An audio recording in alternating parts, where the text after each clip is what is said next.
नमस्कार मित्रांनो TYBA general या विषयामध्ये आपल्या विषयाचं नाव आहे भारताचा प्रादेशिक भूगोल। अतिशय सोपा विषय हा आपला या वर्षासाठी आहे।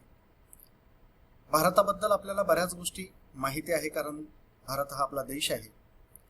भारत माझा देश आहे, सारे भारतीय माझे बांधव आहेत, अशी प्रतिज्ञा आपण अगदी इयत्ता पहिलीपासनं तर 10वी पर्यंत म्हणत आलो होतो। त्यामुळे भारताबद्दल आपल्याला बरंच काही माहिती आहे आणि हे माहिती असणारच ज्ञान आपल्याला आता या विषयाच्या अनुषंगाने अतिशय पूर्णपणे परफेक्ट त्या ठिकाणी करून घ्यायचं आहे। मित्रांनो, आपण यापूर्वी आपल्या ग्रुपवरती सिलेबस दिला होता, तो तुम्ही सर्वांनी लिहून घेतला असेल अशी अपेक्षा त्या ठिकाणी आहे।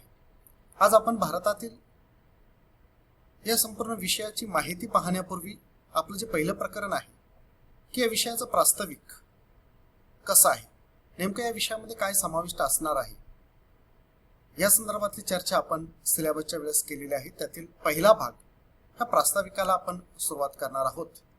मित्रांनो, भारत म्हणजे काय, भारत हा माझा देश आहे, इथपर्यंत जरी ठीक असलं तरीही तुमचं भारताचं बद्दलचं मत काय, भारत तुम्हाला कसा वाटतो, काय वाटतो, असे जर प्रश्न विचारले तर मला वाटतं आपल्याला बराच वेळ विचार करावा लागेल। आणि हा विचार करण्यामागचं कारण असं की बऱ्याच गोष्टी आपल्याला भारताबद्दल माहिती आहेत। या माहिती असणाऱ्या गोष्टींमध्ये सर्व गोष्टी ह्या तशाच स्वरूपाच्या आहेत का, त्याच्यात वेगळं काही आहे, भौगोलिक काही आहे का, ऐतिहासिक काही वेगळं आहे का, अशी माहिती आपल्याला मिळणं गरजेचं आहे आणि त्या दृष्टिकोनातून आपण पाहणार आहोत। भारताबद्दल विशेषतः एक म्हटलं जातं की हा विविधतेत एकता असणारा देश आहे, आणि हे बरोबर आहे। विविधतेत एकता असणारा हा देश हे संपूर्ण जगाला माहिती आहे। भारताला भारत का म्हणतात याही बाबी त्या ठिकाणी आहेत। काय कारण आहे की भारताला भारत म्हटलं, भारताला भारत हे नावच का पडलं, अशा अनेक गोष्टी आपल्याला माहिती आहेत। त्याची थोडीशी उजळणी आपण करून घेणार आहोत। मित्रांनो, आपल्याला माहिती आहे प्राचीन काळामध्ये अशी एक गोष्ट सांगितली जाते की प्राचीन काळामध्ये भरत नावाचा एक राजा त्या ठिकाणी होता, आणि भरत या राजाच्या नावावरनं या देशाला भारत असं नाव पडलं। हे जरी बरोबर असलं तरी मित्रांनो, अजूनही अनेक काही गोष्टी आहेत की ज्या या विषयाच्या संदर्भात आपल्याला जाणून घेणं गरजेचं आहे। मग एक विचार प्रवाह असा आहे की भारताबरोबर भारताला आर्यावर्त असं देखील म्हणतात।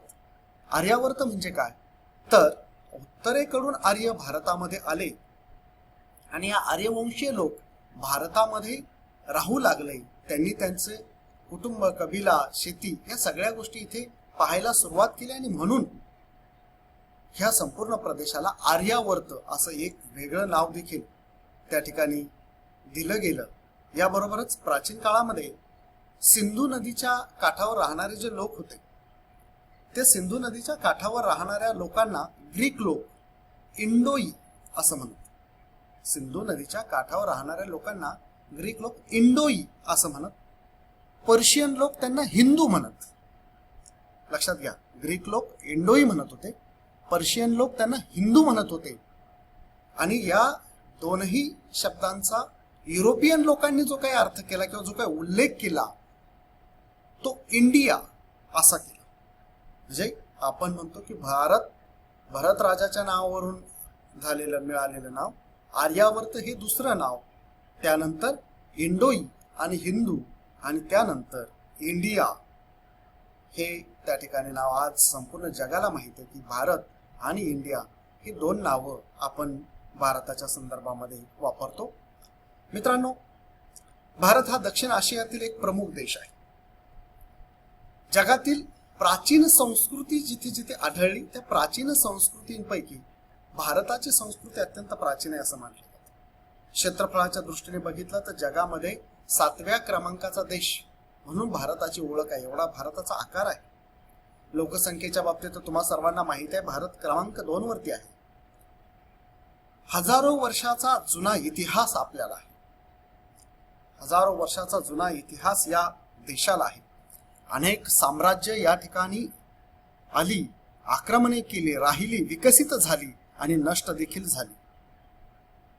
या भूमीमध्ये विशिष्ट भाषा, विविध प्रकारचं ज्ञान, विशिष्ट अध्यात्म, विशिष्ट कला, विशिष्ट धर्म असं जोपासलं गेलं नाही तर अनेक भाषा, अनेक प्रकारचं ज्ञान, वेगवेगळ्या प्रकारचं अध्यात्म, वेगवेगळ्या कला, विविध धर्म, जाती, पंथ या सगळ्या गोष्टी या देशामध्ये एकत्रपणे निर्माण केल्या गेल्या, या देशाने स्वीकारल्या आणि म्हणून भारताला हा विविधतेने नटलेला देश असं म्हटलं जातं.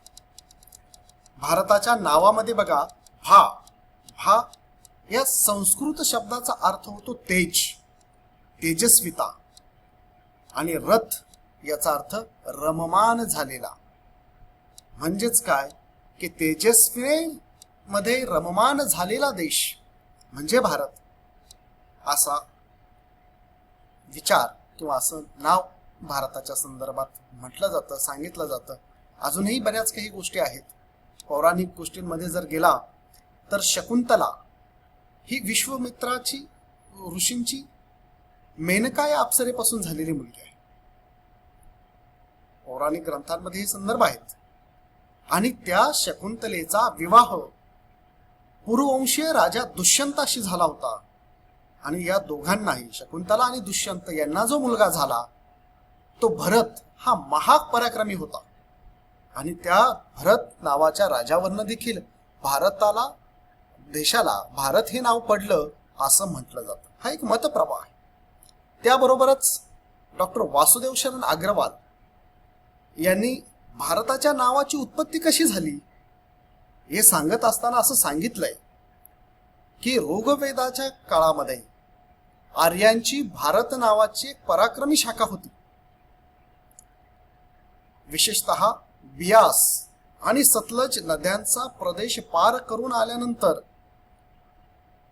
ज्या प्रदेशात त्यांनी स्वतःचं स्थान निर्माण केलं त्याला ते भरत जनपद असं म्हणत. आणि मग या भरत जनपद प्रदेशामध्ये राहणारी जी जनता आहे त्या जनतेला भारतीय जनता असा एक उल्लेख आपल्याला पाहायला मिळतो. त्यांच्या लिखाणामध्ये, अग्रवालांच्या लिखाणामध्ये ते आपल्याला पाहायला मिळतं. अजून एका उत्पत्तीनुसार ऋग्वेदामध्ये यज्ञ आहुती देण्याची एक प्रथा आहे आणि तिच्या संदर्भामध्ये बरंच काही लिहिलेलं आहे. तर यज्ञाग्नी जो आहे तो यज्ञाग्नी म्हणजे भारत असं ऋग्वेदामध्ये वर्णन केलेलं आहे. आणि त्याचा अर्थ असा की भारत जनांनी या भूमीवर सर्वप्रथम यज्ञाग्नी प्रज्वलित केला आणि म्हणून या देशाला भारत असे नाव पडले. महाभारतामध्ये देखील अग्नीला भारत म्हटलं गेलेलं आहे. तर अशा वेगवेगळ्या गोष्टीतून आपल्याला आपल्या देशाला देश भारत हे नाव का पडलं याची कल्पना येते. एक ऐतिहासिक आणि सांस्कृतिक वारसा लाभलेला आहे. खूप मोठी सांस्कृतिक परंपरा आहे आपल्याला. एक गौरवशाली असा इतिहास आहे. आणि या सगळ्या विषयाचा अभ्यास केल्यानंतर लक्षात येतं की 200 वर्ष मोगल आणि 150 वर्ष ब्रिटिश, 350 वर्ष इतर साम्राज्याची सत्ता, इतर लोकांचं वर्चस्व आपल्यावरती असताना देखील आपण आपलं स्वतःचं अस्तित्व हे अत्यंत चांगल्या पद्धतीने स्वतःची संस्कृती जपून स्वतःचं अस्तित्व निर्माण केलेलं आहे.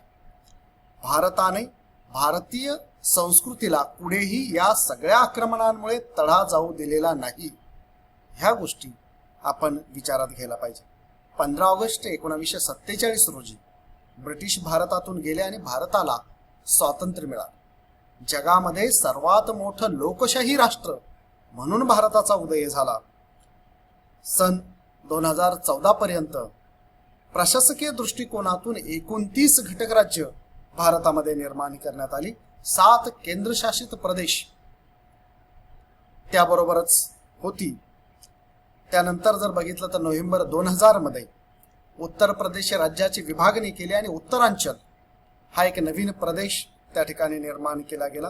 जून 2014 मध्ये आंध्र प्रदेशची विभागणी केली आणि त्यातून तेलंगणा या नवीन राज्याची निर्मिती झाली. औद्योगिक दृष्टिकोनातून, शैक्षणिक दृष्टिकोनातून, राजकीय दृष्टिकोनातून भारतात मध्ये विभिन्नता आहे. इव्हन जमीन, माती, पाणी, पाण्याचे प्रकार, वनस्पती, हवामान या सगळ्या बाबतीमध्ये आपल्यामध्ये विविधता आहे आणि त्यामुळे आपला देश हा विविधतेने नटलेला देश आहे असं म्हटलं जातं. जगाच्या एकूण क्षेत्रफळाच्या दृष्टिकोनातून बघितलं तर भारताला फक्त 2.4% एवढंच क्षेत्रफळ त्या ठिकाणी आहे, एवढं क्षेत्र मिळालेलं आहे. पण असं जरी असलं तरी या 2.4% क्षेत्रफळावर जगाच्या एकूण लोकसंख्येपैकी 17.5% लोकसंख्या राहते आणि ही लोकसंख्या अत्यंत गुणागोविंदाने राहते.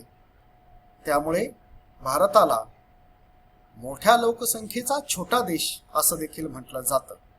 तर या बाबी भारताच्या संदर्भात आहे. आपण पुढील आपल्या लेक्चरमध्ये भारताच्या चतुर्सीमा, राजकीय विभाग कसे आहेत, काय आहेत याची माहिती घेऊया. धन्यवाद.